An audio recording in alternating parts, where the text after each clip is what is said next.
In this video, I want to address a really important part of any small business, corporation, or even content creator's marketing scheme, which is their SEO tools and the way that they're finding the information to drive their SEO strategy. I'm going to compare two potential options for SEO tools that I believe each offer powerful insights, but have very different strengths. A little about me. I've been an SEO consultant and strategist for over a decade.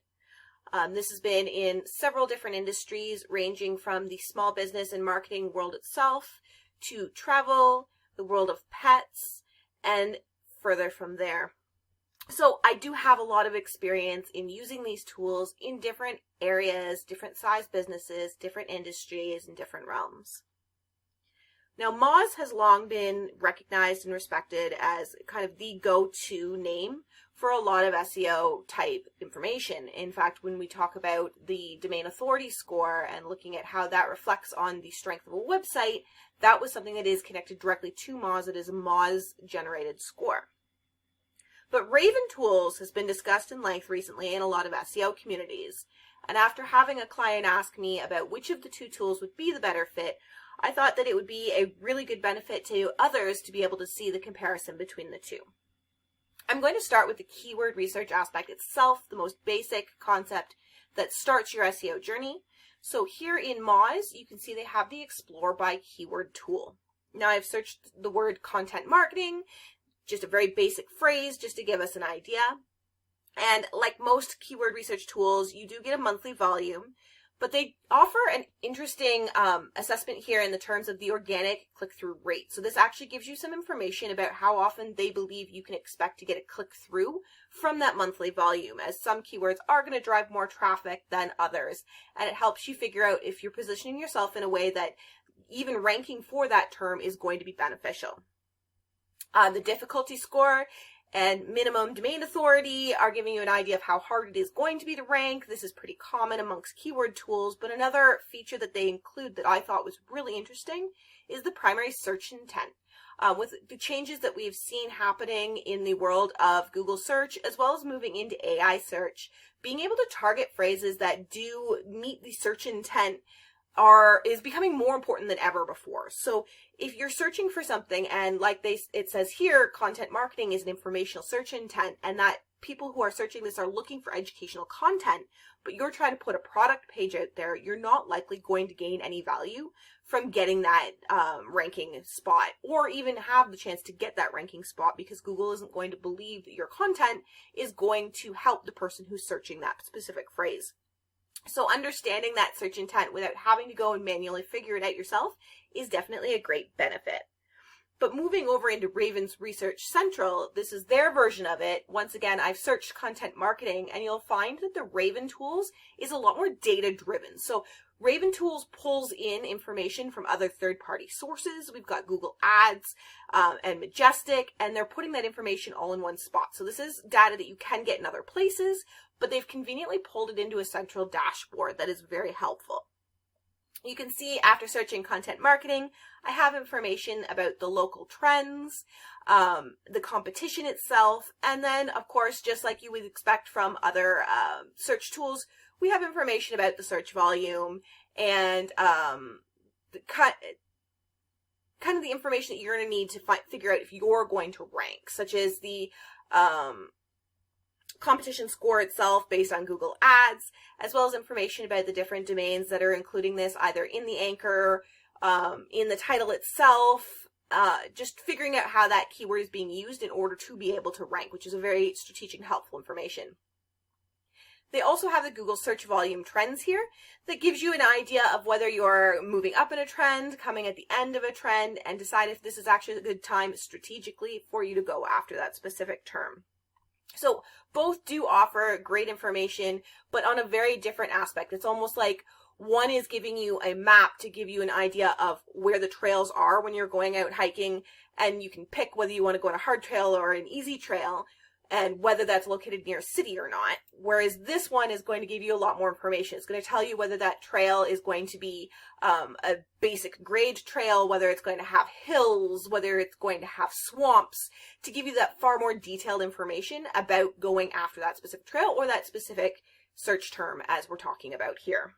Okay, and then moving on to other tools that are offered. In addition to keyword research, both tools do address the importance of a backlink portfolio and finding out information about your backlink portfolio. So looking at Moz here, we have the link research tool. I've just pulled up a random site that I have worked on, and you can see here that it does have 1.6K linking domains. It shows how many inbound links it has, how many ranking keywords, and the domain authority in just a quick glance here at the top. But moving down, it offers some interesting insight into when you're gaining links, when you're losing links, and your metrics over time, which is definitely going to be very helpful in order to see whether you're kind of moving in the right direction or the wrong direction, obviously. And then it breaks down even further, so you can better understand the links that are coming in to you and the links that you're linking it to. So are they internal links? Are they external links? Are they do follow or no follow? What pages or domains are you linking out to? What ones are performing the best, the top pages on this site in terms of looking at that backlink potential? And then looking at the linking domains by domain authority. So it does give you a lot of information here that does break down and help you understand what is going on with that backlink portfolio on your site. And I do find that Moz does this in a way that is really easy to understand. They've broken it down in a way that's really easy to see visually what's going on.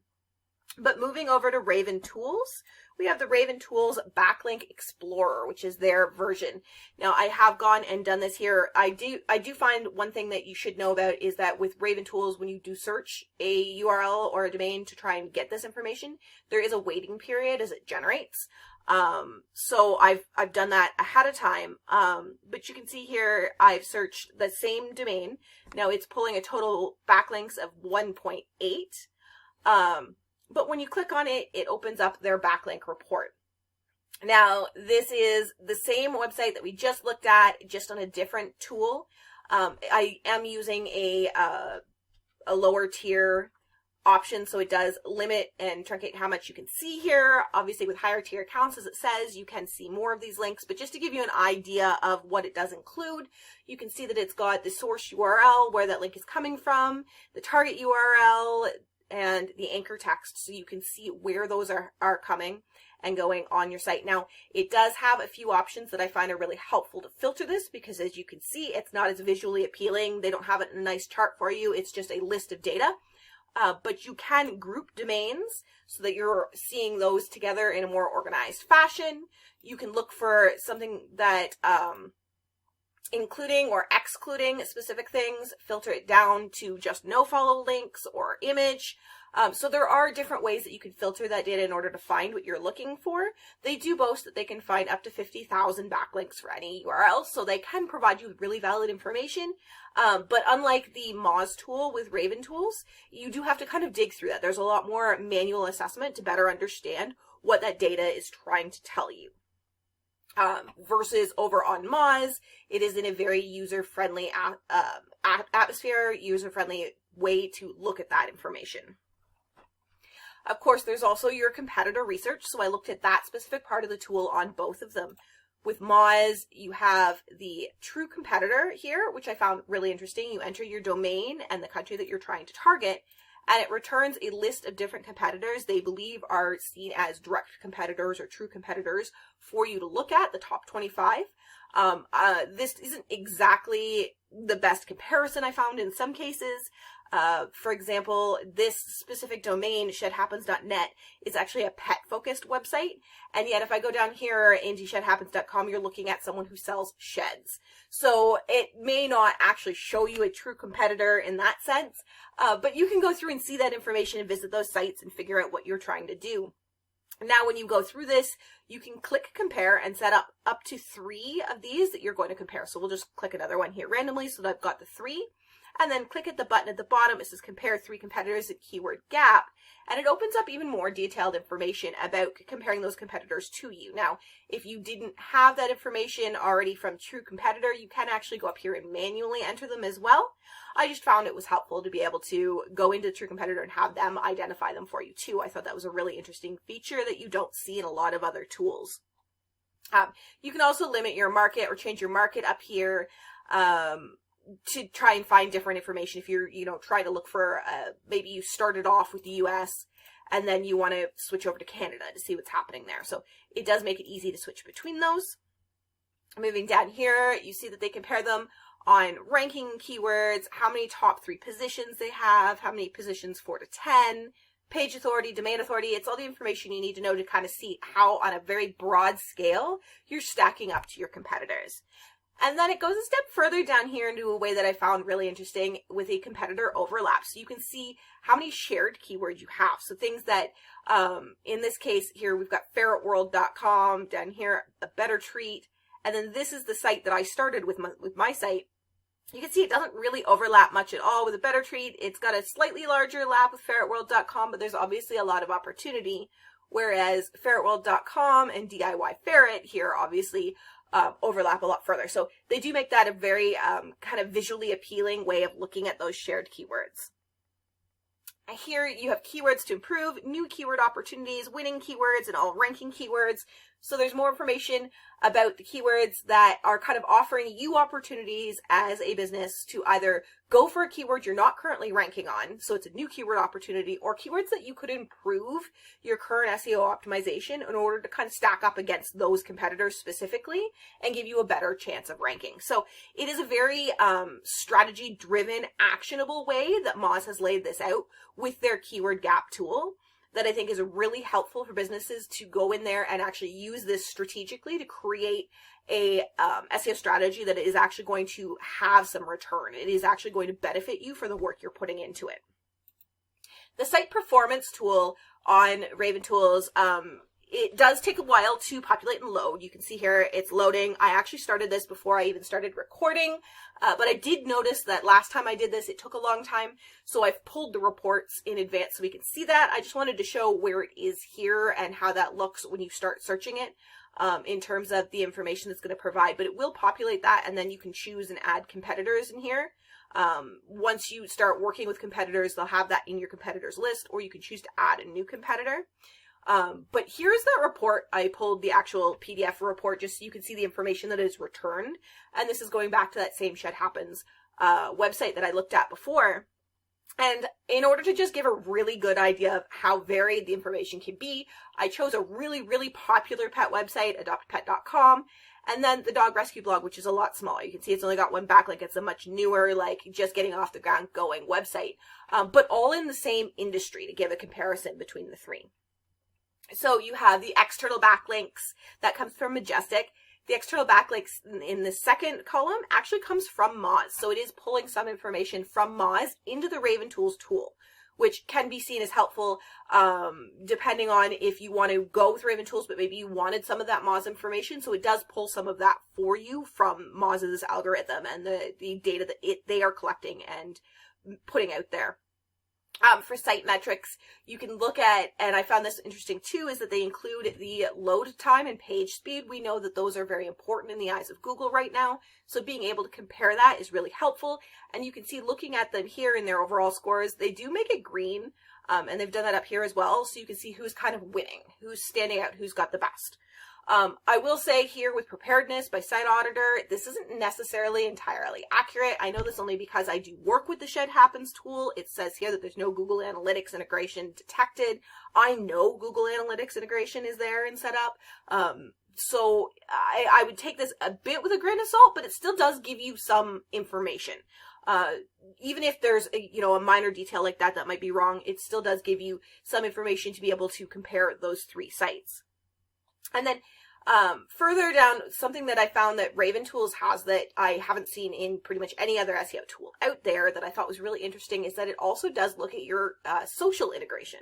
So you can see on a more grand scheme when we're looking at your marketing strategy as a whole, as opposed to just your website SEO strategy, you can see how those social platforms are being kind of brought into place. You can see here, like Shed Happens, we've got Facebook and Twitter that are integrated, but there is no integration for LinkedIn and Pinterest at this point, versus Adopt a Pet has set them all up, and the Dog Rescue blog, the only one that they've actually created that and set up that integration is with Pinterest. So it's kind of an interesting way to see how people are using those different tools and using those platforms strategically by integrating them with the website.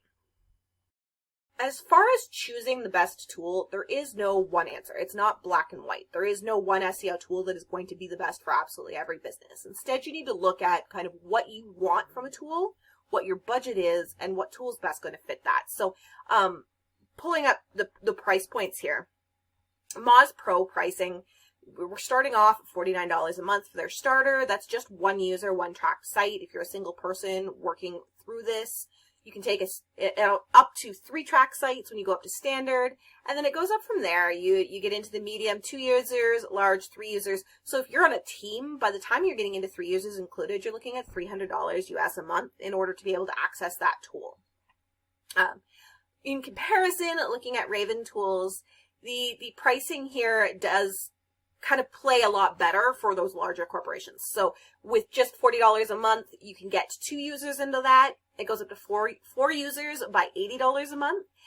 By the time you hit $140 a month, you've got 8 users that you can use, 80 different domains. So it is definitely more price friendly for companies that are looking for something that is going to stay within a slightly tighter budget. That said, when you're comparing the two, you also want to look at which tool is going to work better for what you need, for how your team works. Moz is very aesthetically pleasing. Everything is kind of in pretty charts. They've done all the analysis and comparison for you, so it's already laid out really well. Whereas Raven Tools is a lot more of just a basic data tool. It gives you all of the information in the data, but you have to go in and do a lot more of the manual analysis and comparison.